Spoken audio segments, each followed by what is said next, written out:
Hello guys, welcome back to my channel. তো কেমন আছো সবাই? আমি ভীষণ ভালো আছি। তো আজকে বিকেল হয়ে গেছে আর দেখো মেয়ে মাথায় গামছা নিয়ে চুল বানিয়ে খেলছে। তো তোমাদের সঙ্গে একটা রেসিপি শেয়ার করব, সেটা হচ্ছে নিরামিষ আলুর দম। তো আমি কীরকমভাবে তৈরি করি তো চলো। আলু টমেটো কেটে নিয়েছি, জিরে আদা বাটা আর চার মগজ বাটা, ধনে পাতা, এটা দিয়েই আজকে হবে রান্না। তো কড়ার মধ্যে তেল দিয়ে দিয়েছি, আলুগুলো আগে থেকে সিদ্ধ করে রেখেছিলাম, তারপরে এক একটা করে ভেজে নিচ্ছি আলুগুলো। সব আলুগুলো দিয়ে দিলাম, দিয়ে এরপরে ভেজে নেবো, নেড়ে চেড়ে হালকা করে ভেজে নিলাম। ভেজে নেওয়ার পরে এবার দেখো আলুগুলো আমার ভাজা হয়ে গেছে, এবার তুলে নেবো। আর তারপরে দেখো আলুগুলো আমি সব তুলেও নিয়েছি। তারপরে একটু তেল দিয়ে দিয়েছি কড়ার মধ্যে, তারপরে গোটা গরম মশলা আর তেজপাতা ফোড়ন দিয়ে দেবো আমি।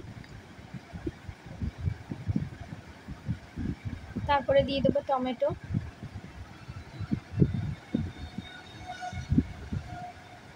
দেওয়ার পর তারপরে একটু নুন দিয়ে দেবো যাতে টমেটোটা একটু গলে যায়। তো টমেটোটা নাড়তে নাড়তে গলে যাবে, নরম হয়ে যাবে। দেখো নরম হয়ে গিয়ে গলে গেছে। তারপরে যে জিরে আদা বাটার পেস্টটা করেছিলাম, কাঁচা লঙ্কার পেস্টটা, সেটা দিয়ে দেবো। দিয়ে একটু ভালো করে কষে নেবো।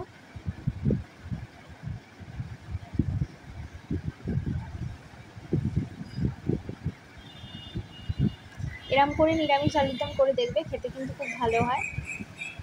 আর নিরামিষ আলুর দমে যেহেতু খুব একটা মশলাপাতি করে না, তাই জন্য আমি চার মগজ বাটাটা দিয়েছি। তোমরা চাইলে কাজু বাদাম বাটাও দিতে পারো, আমার কাছে কাজু ছিল না তাই আমি চার মগজ দিয়েছি। আর তারপর দিয়ে দিয়েছি 1 টেবিল স্পুন হলুদ গুঁড়ো, 1 টেবিল স্পুন লঙ্কা গুঁড়ো, দিয়ে ভালো করে কষে নিচ্ছি। কষানো হয়ে যাওয়ার পরে তারপরে যে চার মগজ বাটাটা ছিল ওটার মধ্যে একটু জল দিয়ে ভালো করে গুলিয়ে ওর মধ্যে দিয়ে দেবো। দেখো পেস্টটা একটু পেস্ট করে নিচ্ছি, ওটাকে তলা পাকিয়েছিল। তারপর এই যে দিয়ে দিলাম, দেওয়ার পর আরেকটু ভালো করে কষিয়ে নেবো।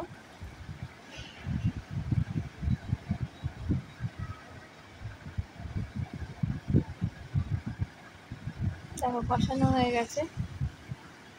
তারপরে আমি চিনি দিয়ে দিলাম একটুখানি।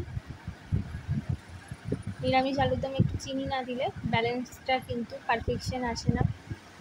আর তারপরে আমি আলুগুলো দিয়ে দেবো, দেওয়ার পর আরেকটু ভালো করে কষিয়ে নেবো।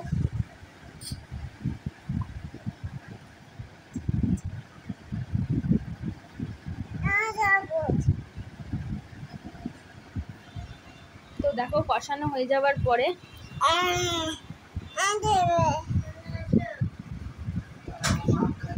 তারপর আমি জল দিয়ে দেবো। আর যেহেতু টমেটোর সঙ্গে আমি অনেকটাই নুন দিয়ে দিয়েছিলাম, তাই পরে আর নুন দিইনি। এবার পরে আমি চেখে যদি কম হয় টেস্ট করে, তাহলে আমি সেই মতন নুনটা দেবো। তারপর টাকা দিয়ে দিয়েছি। আলুর দম কিন্তু ফোটানো হয়ে গেছে। তার মধ্যে আমি আমার শাশুড়ি মায়ের জন্য চা করে ফেলেছি, চা ছেঁকে নিচ্ছি, দিয়ে দেবো। তো চলো চাটা দিয়ে চলে আসি। চাটা তো দিয়ে দিলাম। মেয়েদেরকে ম্যাগি করে দিয়েছিলাম, 2 মেয়ে ম্যাগি খাচ্ছে। ছোটো মেয়ে বড় মেয়ে দুজনে। তারপরে দেখো এদিকে আমার আলুর দমটাও কিন্তু হয়ে এসছে অলমোস্ট। এরপরে আমি ধনে পাতা দিয়ে দেবো।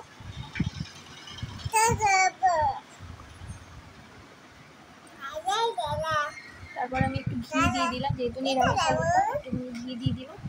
তো দেখো আমার আলুর দম পুরো রেডি হয়ে গেছে। তারপরে আমি রেডি হয়ে বেরিয়ে পড়েছি। আর এই যে তোমার দাদা ভাই অফিস থেকে চলে এসছে, আমার একটু কেনাকাটা ছিল তাই জন্য বেরিয়েছি। এই যে রেল লাইনটা, আমাদের রেল লাইন আছে রাস্তায়, তো রেল লাইনটা আমি পাস করছি।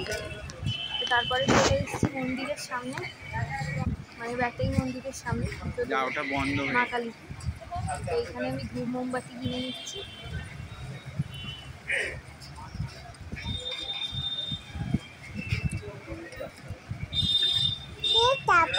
তো ঠাকুরকে ধূপ মোমবাতি জ্বালিয়ে নেবো। তোমরা কিন্তু মা কালীর এই বড় মন্দিরটা দেখেছো, এটাও আমার অনেক ভিডিওতে দেখেছো। তো সেখানেই আমি এসেছি, টাটাই মন্দির এই মন্দিরটা।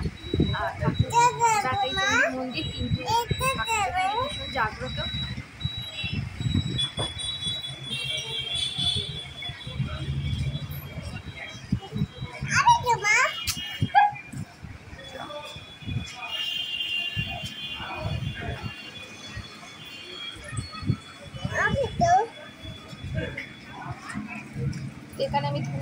জ্বালিয়ে নিচ্ছি, দেখতেই পাচ্ছ।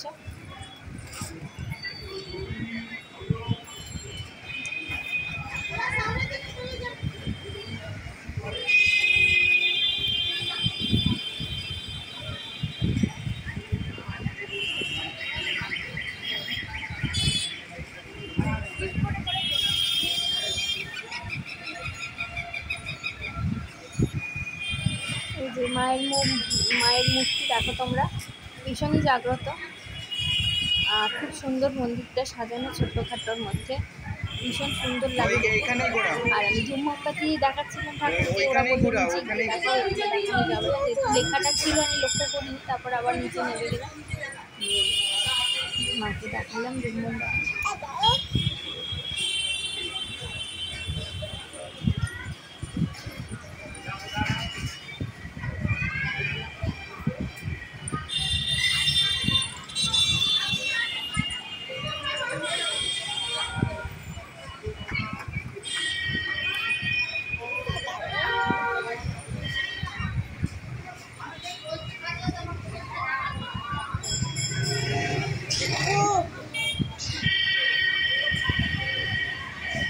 এখানে মোমবাতি ধূপটা জ্বালিয়ে নিচ্ছি, জ্বালিয়ে নিয়ে আমি এখানে দিয়ে দিলাম ভগবানের সামনে, দিয়ে এবার একটু প্রণাম করেই আমি দোকানের দিকে এগিয়ে যাব।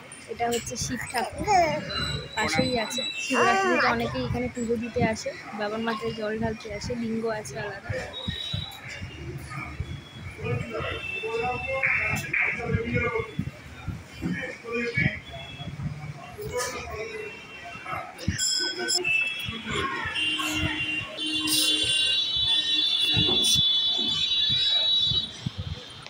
এখানে একটা মা দুর্গার ফটো আছে, সেখানে ফটো মালা দেওয়া, ফুল দিয়ে সাজানো, দেখতে খুব ভালো লাগছে। তারপর যাই হোক বেরিয়ে পড়লাম, সময় হয়ে গেছে। তো তারপরে দোকানে চলে এসেছি, কসমেটিক্সের দোকানে। কিছু কেনাকাটি বাকি আছে আমার, আর কী কী নিলাম তোমাদের সঙ্গে শেয়ার করবো।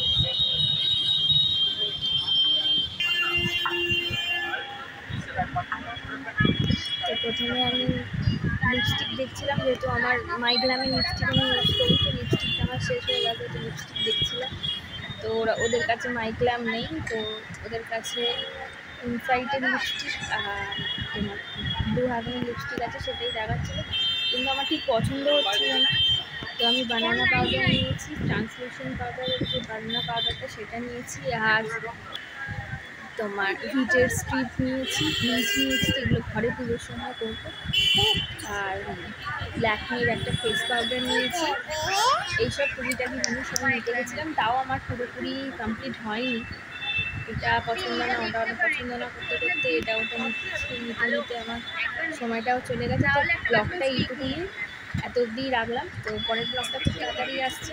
আর রিসেন্টলি আমি দুটো ব্লগ পোস্ট করেছিলাম, কি জানি না কেন পোস্ট হয়নি, ইউটিউব রিজেক্ট করে দিয়েছে, কী কারণে দিয়েছে আমি সেটাও বুঝতে পারলাম না। তো যাই হোক ব্লগটা এত অবধি, তো আমার পাশে থেকেও সাথে থেকেও। তো চলো টাটা, বাই বাই।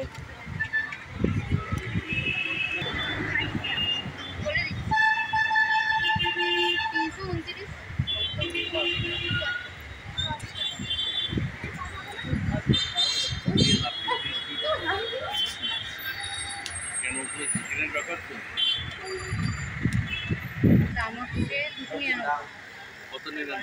200